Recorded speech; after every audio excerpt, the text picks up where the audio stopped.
Sel! Uy, Basta. Okay Buti. ba? Okay ka ba dito? Yan.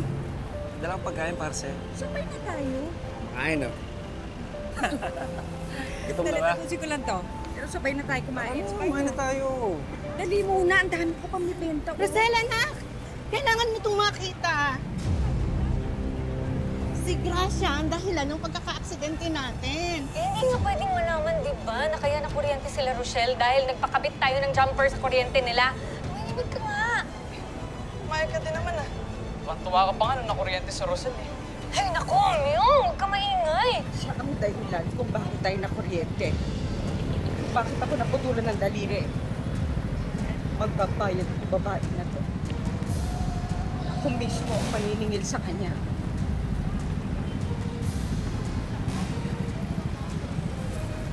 Sandali!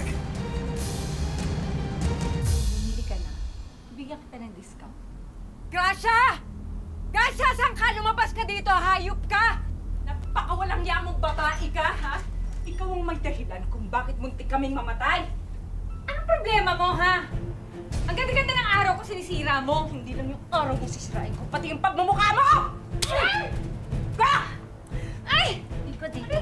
Aray! Ikaw ang dahilan kung bakit ako nakuryente, ha? At naputol tong daliri ko. At yung jumper na niligay mo, yun ang sumabit sa sampayan namin. Ano pinasabi mo? Wala kang ebidensya. Sinungaling ka, hayop kang babae ka, ha? Ha? Ipapakulong kita, pati yung kapatid mo. Kung wala akong ebidensya, may ebidensya ako. Kumanda ka! Sinungalingan! Ikaw, ha? Or baka puro sabunay ang utak mo? Hindi ba nag-live ka kanina? Narinig ng lahat kung ano yung mga pinagsasasabi mo? Ha? Hayop ka talaga. Wala akong aaminin. Hindi totoo yan! Halika! Hayop kang babae ka. Lalabanan kita. Hindi na kita lalabanan. Lalaban ko yung mukha mo. At sasabunin ko yung bunganga mo tayo. Sinungaling ka! Halika dito. Hayop ka talaga!